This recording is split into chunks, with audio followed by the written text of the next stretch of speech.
Well, greetings everyone, and welcome to another episode of Healing Ties 2.0, featured on the Whole Care Network and on UK Health Radio, the world's #1 talk health radio. I'm your host and presenter, Christopher McClellan. You just might know me as the Bowtie Guy. And on Healing Ties 2.0, we visit with people from all over the globe who share their stories, because it's through story sharing where diversity meets the road to collaborate on a common cause. And our common cause is supporting caregivers before, during, and after caregiving ends. And caregiving is just not a local issue. It's a universal issue and an emotional issue which brings people together from diverse backgrounds. And we believe the best information and referrals come from caregivers who share their stories, knowledge, and experiences with each other, which helps build a global network of care. On today's episode of Healing Ties, we will be visiting with Dementia Care expert Gary Joseph LeBlanc from the Dementia Spotlight Foundation and Dementia Mentors. After caregiving for both of his parents with dementia, Gary has dedicated his life to helping family caregivers from around the globe find comfort and trusted resources to help in their caregiving journey. You'll also hear from David Benedetto, who, in his 40s, has been diagnosed with early onset dementia. David has found terrific support through Gary's programs, and his story is important for everyone to hear. Let's join our conversation with David and Gary, and we'll see you on the other side of the show. Well, greetings, David and Gary, and welcome to another episode of Healing Ties. It's great to visit with you. I'm really excited about our episode today. Thank you, Chris. Great to be here, as always. Very nice. I know sometimes when we have multiple guests, it can be a little challenging talking over one another, but it's okay because we're going to have a very friendly conversation. And David, I'm excited to visit with you. Gary's told me quite a bit about you, and I'm anxious for you to share your story with our listeners. But I have to start out by asking, as I ask all our guests, how are you creating Healing Ties? So, Gary, I'm going to ask you to go first. Thank you, Chris. Like I was saying, I'll repeat myself, saying it's great to be here with you again. It's always a pleasure. We've been doing, there's just so much going on right now on it, helping other people living with dementia on it. Through Dementia Mentors, we're hitting our 7.5-year mark, June 1st. We're a pioneer on getting people together socially online on it. When nobody knew what Zoom was, we were Zooming like crazy. So it was kind of a strange world on that. And throughout Dementia Spotlight, the education has been, we're on fire. I've been training all the sheriff departments around, police academies, the fire recruiters. It's been, I'm heading off this afternoon to do a memory care unit up in the Collar. There's a lot going on, which is surprising through all we've been through with the COVID, man, but some stuff stayed strong, and education has been part of it. So, and you've been doing this for quite a long time, Gary. It's a decade. Yeah, I've been doing it for a while now. And so, David, welcome. Getting better at it. Practice makes perfect. So, It's done David, welcome. Pretty well for me, Gary. Chris, yeah. I really appreciate you having me on. The Dementia Spotlight and Dementia Mentors really helped me out. It put me in contact with people that were really able to help explain to me and be here with me through this situation or my diagnosis. Especially as a younger man, I'm only 42 years old and going through this, and it was just kind of unheard of. And right. Without them, not too sure where I would be right now. So it was very nice having the ability to reach out and find groups that really were able to educate my spouse and myself on what was taking place in my own life. Right, and to be connected with Gary, you can't go wrong being connected with Gary. It's been invaluable. There's no question about it. Especially through the support groups. We meet daily online, if not more than once a day online. though I have had some computer issues as of recent, so my attendance has not been as much as it should have been. But it was invaluable and has been invaluable.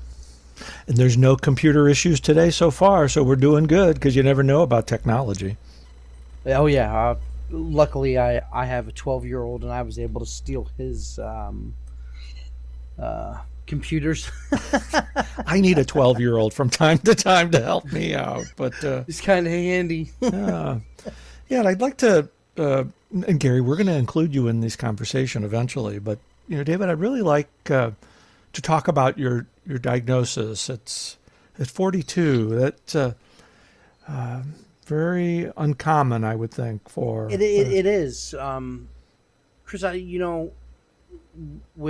With Alzheimer's, at least how I understand it, there's the genetic Alzheimer's and there's non-genetic Alzheimer's. Mm-hmm. I happen to not be have the genetic disposition to have Alzheimer's. So it wasn't the first place they looked. They thought I might have had a traumatic brain injury or something else that was causing memory issues. And then once they finally got in and got CAT scans, they saw that I had symmetric frontal temporal lobe degeneration. Okay. And they saw that my memory center was already in the process of dying. So I'm already well into the disease of Alzheimer's at 40. I guess at the time I was 41 when I was diagnosed. Was there something that that triggered this realization that something had changed with you? Oh, without a doubt. We had been noticing symptoms, I would say, for 6 years or so.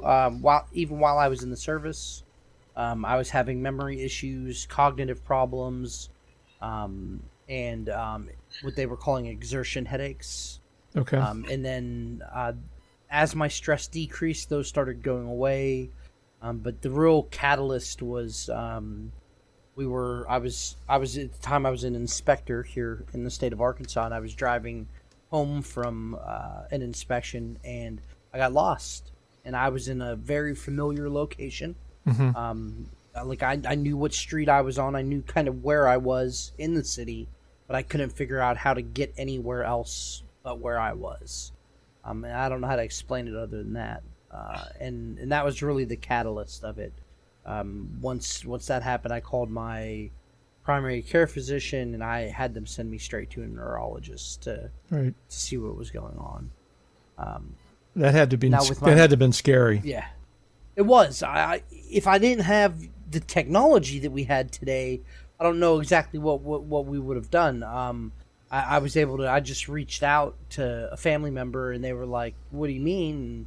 And they, we talked for 45 minutes or so, and I was able to figure out what was going on and get to where I needed to be. But there's no question it was it was eye opening, right? For sure. Definitely a life-changing experience. Yes.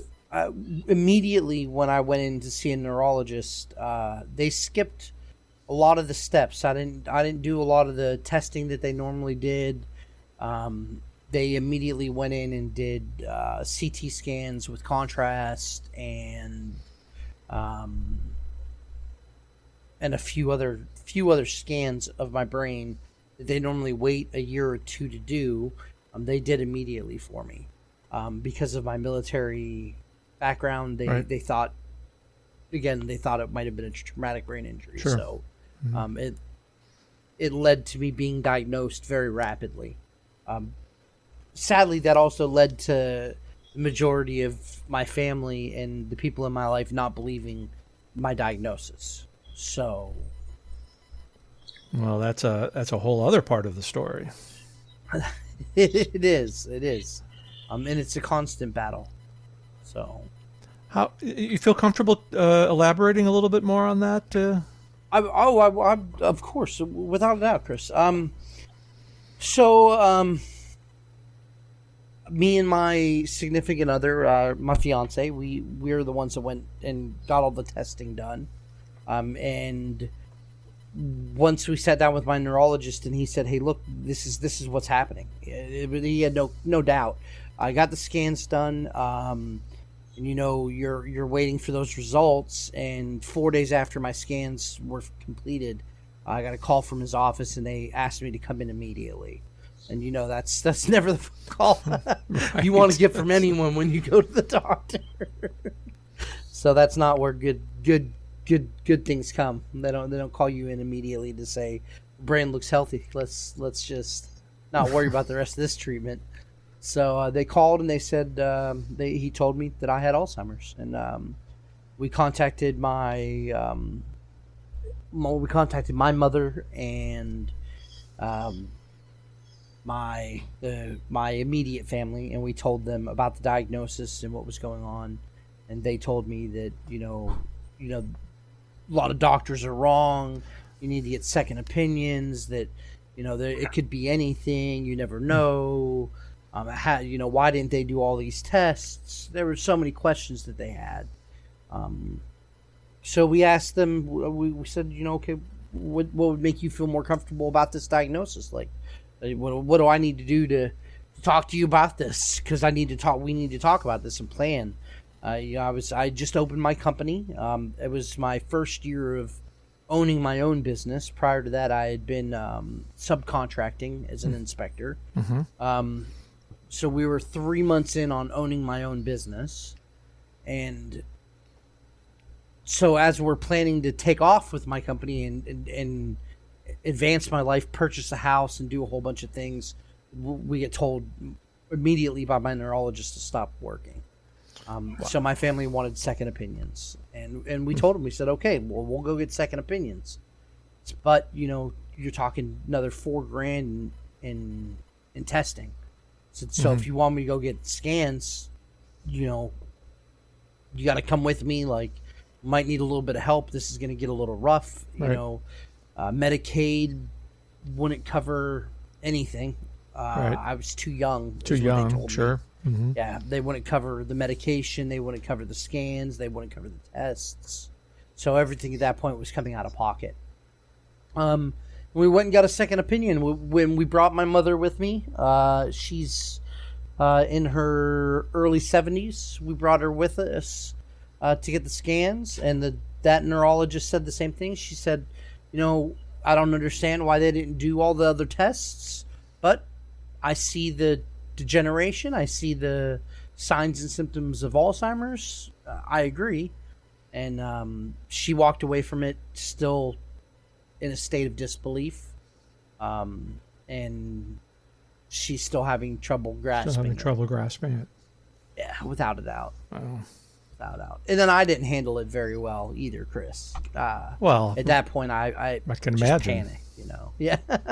40 in your early 40s and having a diagnosis like this, and then not having the support that you had anticipated. It's hard. It was definitely hard. It wasn't what I expected from anyone in my life other than my significant other. She's really the only one that responded how I thought anyone in my family would. Mm-hmm. Everyone else, it was all the way from my sister thought that it was a scam, that I was trying to scam them out of money, that I was faking my disease to somehow try and con people out of money to buy a house. Because my immediate response, Chris, was I need help. Like, we're about to shut down a company that I just opened, where we were just in the process. My credit score had just gotten high enough to purchase a home. Mm-hmm. So we were $20,000 short of buying property and having a house. We're getting ready to have our first $100,000 year. We're really right there on the cusp, Right. Your dreams are happening, and then this, So I panicked, and I did panic. I panicked pretty bad, and I asked my family for help. I told them, I said, look, I don't know what to do, but we want to buy this house. We want to we want to get this stuff done before we have to close the company down. There's some paperwork we need to get done, and with them not believing it, and then all the arguing that ensued, it was just easier to step aside and let me and my other half do it the way we did it instead of relying on anyone else. And how long now are you into your diagnosis? A year and 2 months. Year and 2 months. A year and 2 months. Yeah, it's been a little bit, maybe 10 months, 11 months since I've worked. I haven't worked in 11 months, and I stopped driving 10 months ago. You've had a complete life change here. I haven't left my house. Yeah. I mean, most people haven't because of COVID. Well, right. But, complete life change. I went from being gone every day to being home every day. I'm a full-time stay-at-home dad, and went from, making a living wage to working. My spouse was working part-time at a gas station so she wasn't bored at home. Right. To her being the breadwinner. So it completely changed our lives. Changed your lives. So Gary, I want to bring you in here, and from your perspective and experience, how unusual is it for a dementia diagnosis at this age? This is why David's story is so important, because it's not as unusual as people think. I mean, 55 is the new number for people being diagnosed. Dave's condition is known as early onset. If you get diagnosed prior to the age of 65, you're going to be considered early onset. So his diagnosis should be early onset Alzheimer's on it. I got a family member that's diagnosed the same way on it. She was diagnosed at 64. She'll always be considered early onset. She's 68 now on it as it goes through on it. But in the mid-50s right now, it's amazing. This has been going on for a long time. Going on for years, decades, but we weren't getting good at the diagnosis.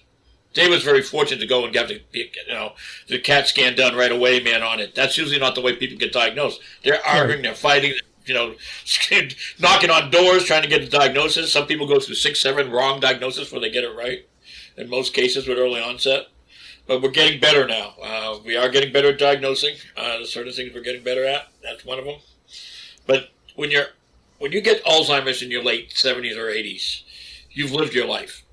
In a situation like Dave, and you get banged at this at 40 years old, you talk about changing your world, you still got your kids. I mean, it's... Right. Some people, the generation, they're taking care of their parents with dementia. They got dementia, and they're still raising their kids. I mean, there's a lot going on that people aren't really recognizing and don't understand on it. And unfortunately, this is one of the stigmas on Alzheimer's dementia we have to throw out the window. This is not a senior citizen problem.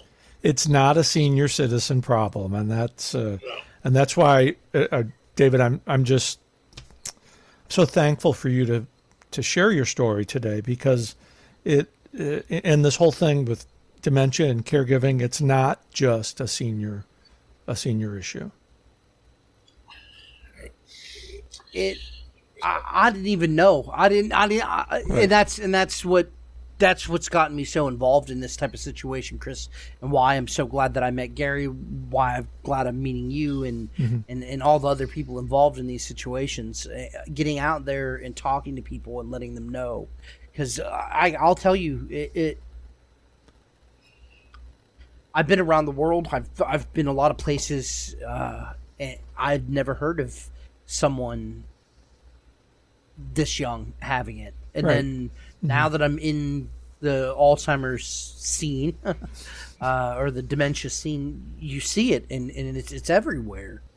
And, it makes me wonder if we're just kind of missing the mark. If, 6 years ago, 7 years ago, they couldn't have told me that this is what was going on. They just weren't looking for it because of how young I was. Right. So the awareness that needs to happen and the education that goes along with it is... Because you think back, and Gary and I've known each other now, I think probably 10 years at least. I don't mean to speak for Gary, but I think he would agree that if we look back 10 years ago and what was available then as compared to what's available now, there's a world of difference. There's much more information available, but the interesting thing that you've experienced is, and Gary helped me here. It's kind of like you get the diagnosis and the reality is right in front of you because nobody really plans for these things to happen. And the problem being, too, also, when these doctors throw out a diagnosis like this, Mm-hmm. is when you get diagnosed with cancer or Alzheimer's, they're giving you pamphlets, they're giving you paperwork, they're giving you stuff on it.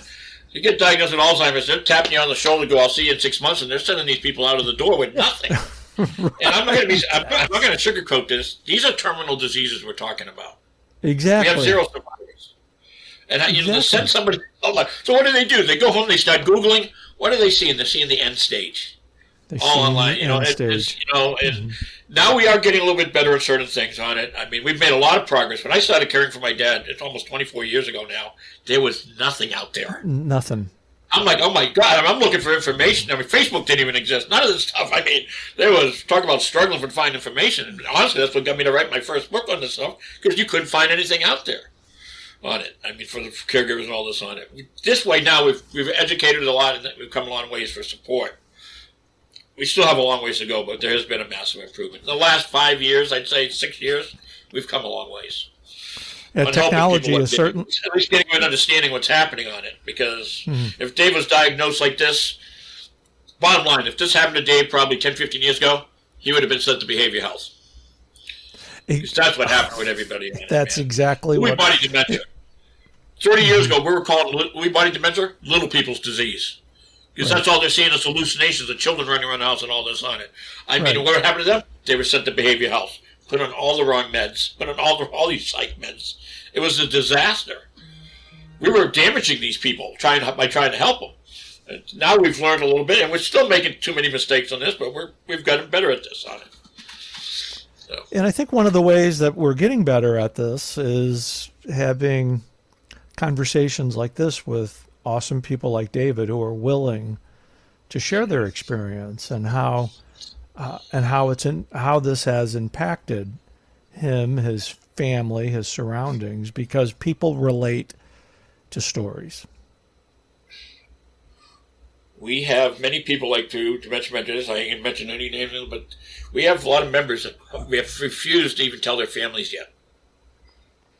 Remember, the C word used to be the quiet word. You didn't say anything, you had cancer, you didn't tell anybody on it. You didn't tell anybody. It's kind of like with Alzheimer's dementia more now on it, you know what I mean? So. Well, we could even go back. Women didn't even tell to their family they were pregnant go back into the 50s and 60s. You would never use that word. It's kind of you're gonna find out sooner or later, but you're gonna find because something the body kind of changes during that. But it's funny how all this really comes down to comfortable and realistic communication and conversation. And David, I want to come back to you on this because you as I've learned here in our visit, you went for the second opinion. Your mom was with you, and you still had some folks in your family that just weren't accepting what was going on. It's not uncommon in my family with that type of situation. Chris, pre-show I'd mentioned I am a recovering addict. So now we're talking we're in 2021 now, 21.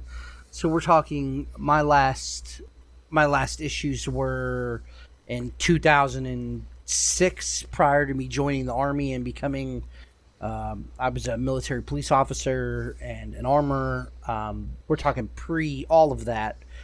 I was a different person, as most of us were young people. Sure, we were different people. But the immediate response went right back to that type of situation where almost like the last 15 years or about 15 years of my life hadn't taken place at all, and it was just.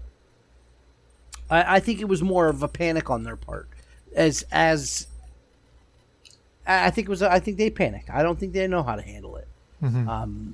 You know, luckily I have my other half who is just she'll give the world to anyone really, and Mm-hmm. She's a great support system for me. But I don't think my family reacted any differently than I thought they would. Right. To be quite honest, and I've learned that friends are the same way. Not that they don't believe it, but there's really only three responses that I've seen so far from friends. You get friends that you immediately stop talking to you when they find out that there's something going on. They, especially if they understand anything about the disease, they immediately disappear. And then you get people that are there for you, and they're going to be there the entire time, and they get closer and tighten that bond with you. And then you kind of get people that slowly just fade away, that just slowly kind of step out of your life. I haven't seen anything different than that so far. And I get it. You're slowly watching someone die. Like Gary said earlier, it's a terminal disease. In someone that's 80, some 75, 80 years old, they might be dying of pneumonia or a heart attack or something else. But in someone that's 40, the likelihood that that's what I'm going to be dying of is going to be very more so. It is going to be the full effects of dementia, and they will see me go from a fully functioning human to bedridden and unable to move, speak, or do anything. So it's that's a long time of having to grieve, and it's not just like someone just passed away yesterday. It's years of having to watch someone die.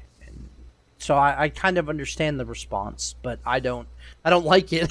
Right, because any diagnosis, as I've come to learn, whether it's cancer or dementia, Alzheimer's, that diagnosis impacts more than just one person. And I always like to say when I was taking care of Richard that I was kind of like the co-pilot. I wasn't taking the medicine. I wasn't going to radiation, but it was impacting me watching it, and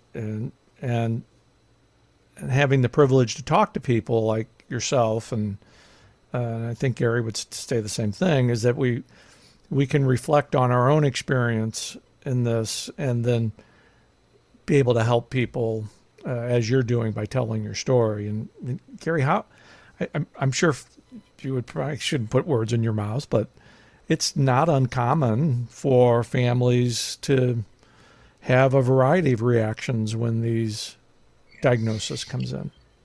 No, and denial is probably the biggest. And here's the problem: denial can be very dangerous at certain points on it. I mean, it's difficult on it. Families are struggling, and one person's caring for the person, maybe. The rest of the family's in denial. So that one person's doing everything they can to help the person living with the disease. Everything's declining. Everything's getting worse. And that one caregiver is falling apart. And here's the other family still in denial. I mean, this is harmful. I mean, this is something that we got to... I mean, that's why it's important. Like I said, Dave gets this story out there. Dave did a webinar for Dementia Spotlight for us on it. And the other speaker that we had with her was 39 on it. We had two speakers, and Dave did such an outstanding job of telling his story. That's when I called you. I said, Chris, I have somebody for you to do your show on it, man. I guess this guy needs to get out there and tell the story on it. I mean, it's just something that it's got to be heard on it. And most definitely. we're lucky to have people like Dave. I mean, honestly, that's willing to speak about openly on it while he's still. And I'm just not going to sugarcoat him. While he's still in, it's the time he needs to get his story out. Right. Especially while I'm still able, Gary. That's you're exactly what I'm saying. Dead correct on that. So, and let me tell you, Chris, the day I found out, Gary brought this up earlier. They just kind of tell you and then send you on your way. That's exactly what happened with my doctor. Hey, you have Alzheimer's, and we'll see you here in 4 months. Yeah, because they've got their next patient that's coming in at the top of the hour. They have to they move on. It's very rare that you find a physician that takes the time. Sadly, here in Arkansas, we're a little bit behind in times where, the support group systems here and networks aren't up to snuff. Luckily, with our technology and people like Gary, there's support groups out there that we can get access to that are online, and that's exactly what happened with me. I pulled into my driveway and I sat in my driveway and just fell apart, and then I reached out to some Alzheimer's organizations, and they pointed me in the direction of Dementia Spotlight and their Dementia Mentors. I'm a big proponent that the world needs more people like Gary Joseph LeBlanc. Yeah. Well, Dave's story is so common. What he just talked about with the doctor, this is what I hear from everybody. And one of the reasons, I hate to say this, but the doctor, there's no cure. They're going to prescribe you meds, but it's not like the doctor can pat himself on the back and goes, I fixed this guy. And they can't do it. I mean, I'm not trying to just steal it. I will say one of the improvements we made is that we're getting younger neurologists now coming out of school. Right. Some of these people that have been practicing 30, 40 years truly do not get the types of dementia. They don't know about Lewy. How can a neurologist not even know about Lewy body or frontal lobe? I mean, this is insane to me, right? But how does that happen? How does that happen? It's totally unacceptable. It's in my mind dealing. But now we got some of these new doctors. They're learning more about this in school before they get out of it, and they got a better forefront of what's going on with these people on this. Cognitive decline is not a normal part of aging. I don't care if you're 80 years old, if you're 30 years old. If you got cognitive issues, there's something in your body causing it. Something causing it. And it's their job to figure out what it is. And some of them aren't doing their job. So, Gary, I think this is a good time for you to talk a little bit more about Dementia Mentors and the Dementia Spotlight Foundation and the work that you've been doing, and share a little bit about, I know your story about taking care of your dad and your mom, but tell our listeners a little bit about how you found yourself as an advocate. Basically because there was no help for these folks. There was no education on this. There was no information on it. Like I said, I'm coming back from a couple of decades. So I learned and I've seen what's been happening through the years on it. I've been doing this a long time on it. And I just couldn't get over it. There's got to be something better going on than this on it. So we learned. I started writing on it. I wrote a weekly column for 12 years on it, Tampa Tribune and all these other papers on it. And the column took off like fire. I was like, my God, because there was nobody else writing on this stuff. When I wrote my first book, I hit the market at the right time. Now all these caregivers are writing books on Alzheimer's, but I've written 4 books on it. My books came out earlier on it, and it was a different world back then on it. But as far as getting these people social, it's one of the things that we're missing. Dave needs to be out in public. Dave needs to be going to the restaurants. Dave needs to be going to the stores. He does not need to be staying home hiding under his bed. Exactly. And that's what people were doing for the longest time. So Dementia Mentors, the whole idea is to keep everybody social. So we have over 40 online, what we call them, virtual memory cafes a month. It's only for people living with dementia, all different types of dementia. They meet socially, they're laughing, they're joking, they're crying. They become family on it. And what's came out of this organization is absolutely amazing. The education I got out of this organization is absolutely amazing. What Dave's trying to tell us right now, they don't teach us this. It's not a university that's teaching us what he's trying to tell us. They don't teach this? Right. So I got people with frontal lobe, vascular dementia, mixed dementias, all the stuff going on. And I just sucked up all that information from these folks. And it made me a better educator on it. Without a doubt, what I learned out of these people, if you sit down and you listen to them, so you have so much to learn from them on it. You just got to sit down and talk to these people and learn to them on it. And Fred, like David said, his friends are dissolving. They're disappearing. They should be sitting there and listening to him, getting his story and learning on it. Exactly. But any disease, whether it's cancer, whatever it is, nobody wants to learn about diseases until it falls in their lap. We just, for whatever reason, we're just conditioned. Some people are just conditioned that their comfort zone is to walk away because they don't want to deal with it. And not sure how to fix that, because sooner or later, everybody's going to need a caregiver. Right. It's just that you don't expect that at 42. No, it's world changing, as he said. So. David, I sincerely admire you for getting out there and sharing your story. It's so important for people to hear and see you, because by doing this, you're making a difference for other people. I think it's one of the only things that helps keep me going, Chris. Just to be honest, is getting out there, being able to talk to people. Because a lot of days it is hiding under the bed. It really is. Right. I spent a lot of days very depressed about this and trying to figure out what to do. And, the mental health care system that we deal with as a whole, as a society, is so poor that, I can't even talk to my mental health care providers about what's going on with me. It's almost like they can't even grasp it. So I think getting out there and talking to people is it's the only way to fix or to start changing the general public's opinion of this. And I don't mean to put some words in your mouth, but I think it also, in talking about it, is cathartic. Oh, without a doubt.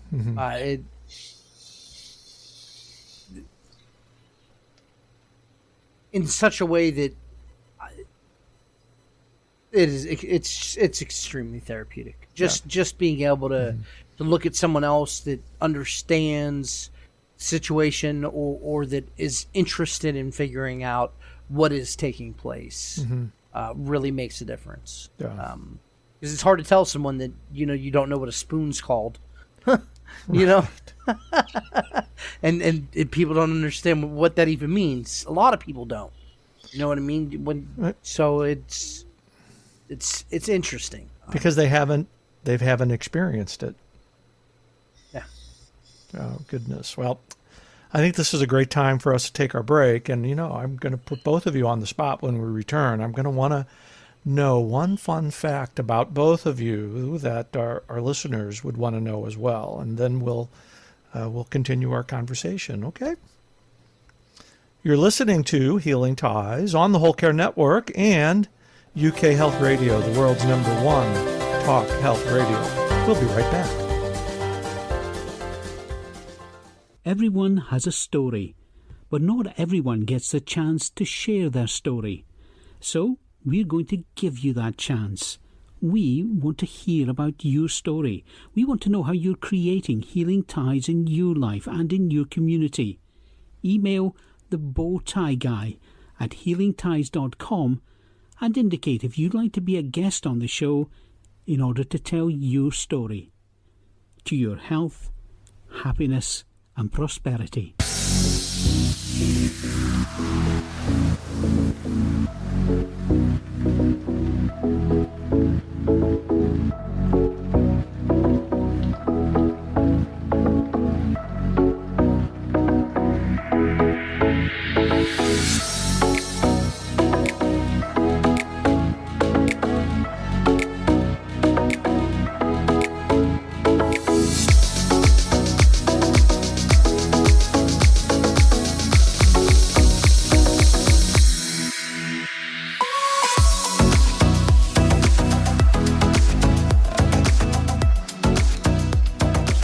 Well, welcome back, everybody. We are continuing our just wonderful and meaningful conversation with Gary Joseph LeBlanc from Dementia Mentors and David Benedetto. David, how did I do on your last name? Did I get that? That was pretty close. Did I do okay? Yeah.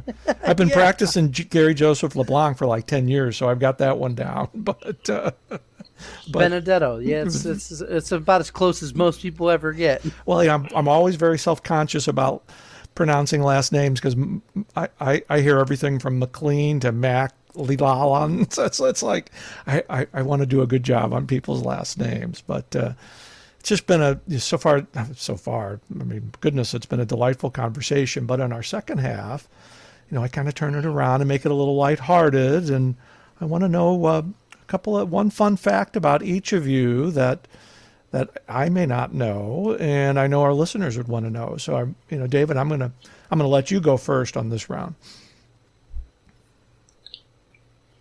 A fun fact, you really are putting me on the spot. I here. am. Mm-hmm. I guess one of the funner facts about me, Chris, is I've had the opportunity to travel the world. I've seen Europe. I've been to probably 22 different countries. I've met people all over the world, and had the opportunity to experience some things that are just absolutely amazing. Living in the Alps, to having a child born in Germany, to going to Rome and Italy and Paris and Austria and Switzerland, and just really getting to go everywhere and just see so much stuff.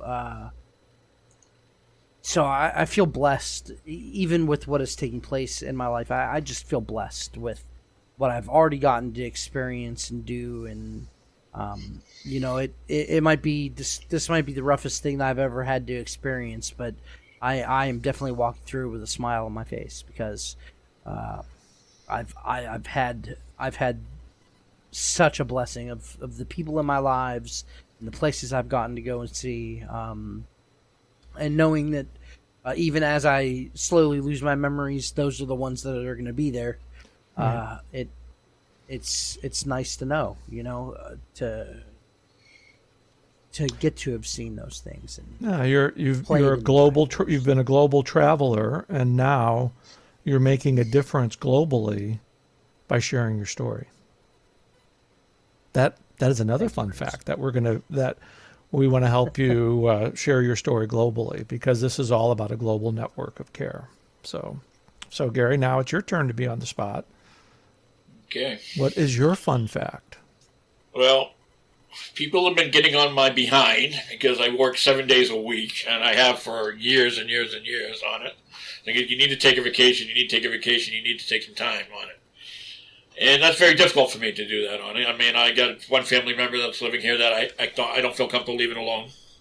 So I'm going anywhere. So I just recently bought a year-round pass to the Tampa Lowry Zoo.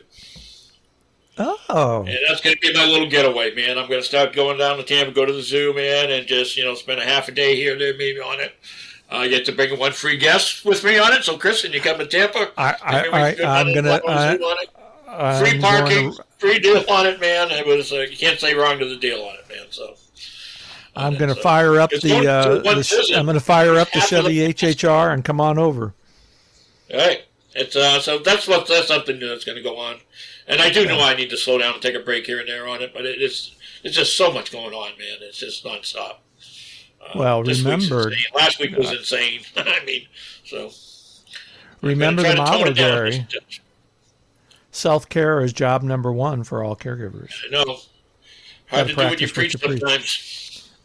That's the pot calling the kettle black, because as both of you know, I've had some health issues myself here over the last 6-8 months, and being on the other side of care was definitely an enlightening experience for me, and I trying to make some adjustments as well. It's easier said than done, though. So, Gary, talk a little bit about the Dementia Mentors and how people can locate and find all this terrific information. The two things that we do with Dementia Mentors is we work on keeping everybody social. I talked about the virtual memory cafes. Like I said, we do 40. We're very international. We got members from the UK. We got members from South Africa. I mean, so we got all these different time zones to work with. So we got cafes set up at all different times of the day throughout the week to try to accommodate everybody, whether you're living, in Europe or wherever on it. So that's sometimes daylight savings is a disaster for me. Trying to change everything with some countries are changing, some countries aren't. The other thing we do is we do one-on-one mentoring. Mm-hmm. Some people aren't ready to get into a group.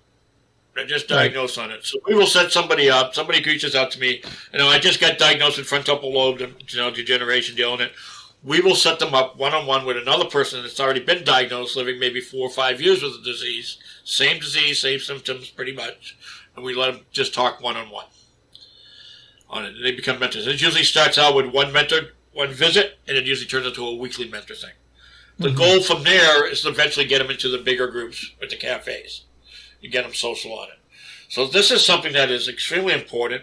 We've been doing this for a long time. It was the whole idea when we started on it. Like I said, you get diagnosed, what happens? Doctor goes out, see you in 6 months, and they said, see you 6 months. Right.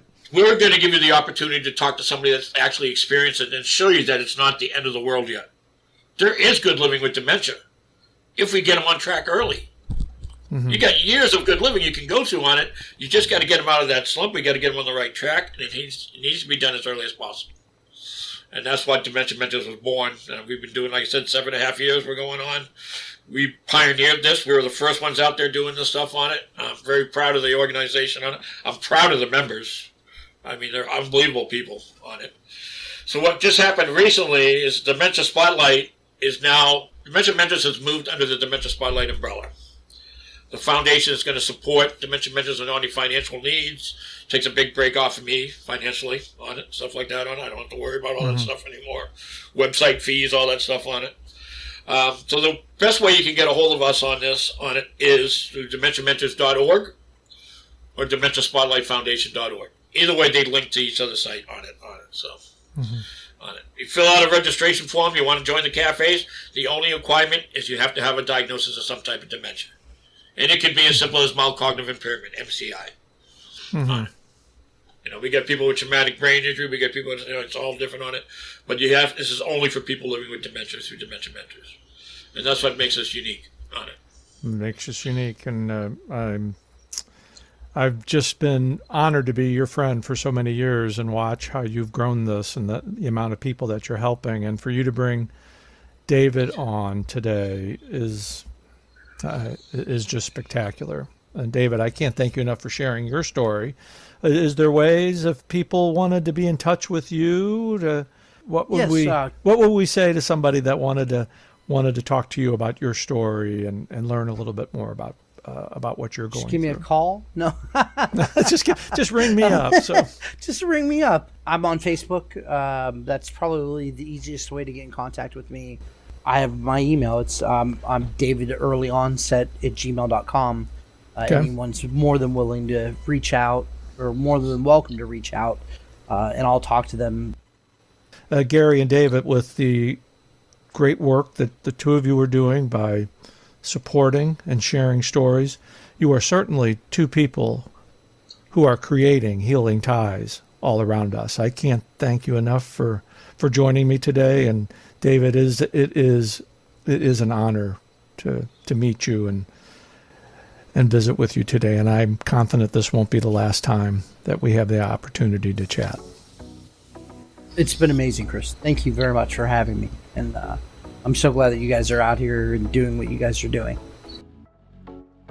I so appreciate David sharing his story about his diagnosis of early onset dementia and the terrific resources that Gary Joseph LeBlanc has for everybody at Dementia Mentors and the Dementia Spotlight Foundation. Be sure to check both of those terrific resources out. And that does it for this episode of Healing Ties. As you know, I'm your host and presenter, Christopher McClellan. I've created a life to love after caregiving ends by being with awesome people like you. Thanks for listening, and be sure to subscribe to Healing Ties wherever you listen to your favorite podcast. We'll see you for another episode of Healing Ties real soon. Take care. Bye for now.